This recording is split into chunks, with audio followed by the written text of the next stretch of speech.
When I was a young mother of 5, my former husband and I lived in a 108-year-old home that just had 3 bedrooms.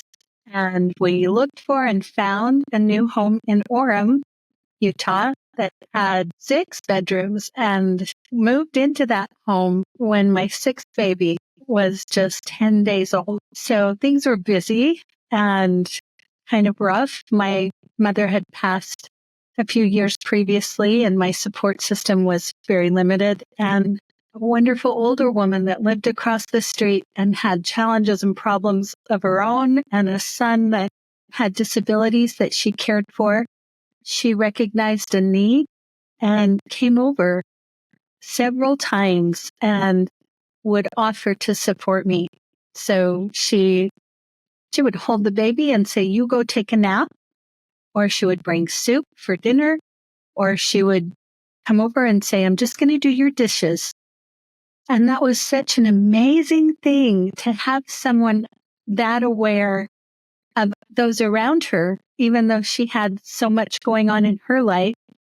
So many acts of service she provided for me and my family. And then about 6 months later, my father had been sick and he passed in the middle of the night, and I'd been up all night long. And she said, "There's no way you're going to get any sleep if you try to take a nap today in that busy house with 6 young children under 12. You come over to my house and you can take a nap."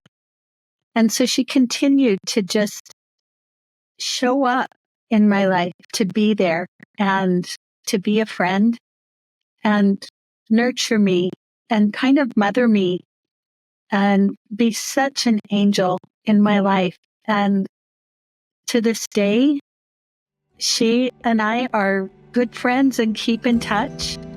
And I'm so grateful for Faye Crompton. I love you, Faye. I was running a youth center for disadvantaged youth and youth experiencing homelessness. And I was trying very hard to get help for the youth I was working with, particularly LGBT youth experiencing homelessness in Utah. And I wasn't getting anywhere, and I was getting increasingly frustrated. But then one day, I met someone who I know now is an angel. Her name is Laura Warburton, and I met her in her role as a legislative aide to Representative Gage Frower. Laura was working with Gage to help youth in Utah, and I told her about the youth experiencing homelessness. However, she didn't believe that there were youth experiencing homelessness in Utah. So I invited Laura to come to my center, and I didn't think she would. But Laura did show up at the center.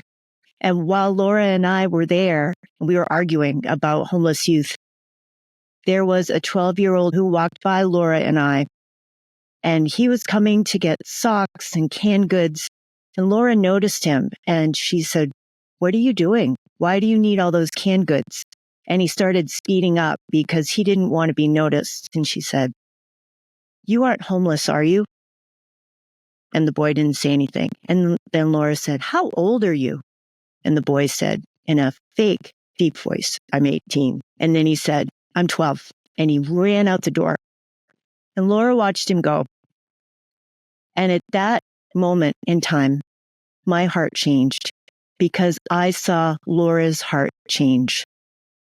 What Laura did then was she went home and she called all her church friends, and they called their church friends. So you see, this is a story about so many angels.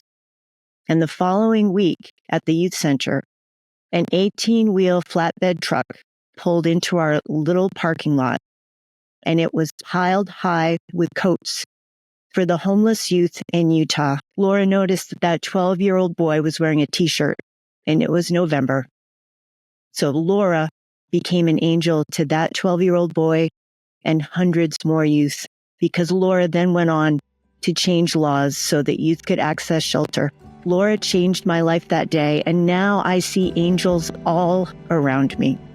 I am blessed by those angels, and I am blessed by Laura.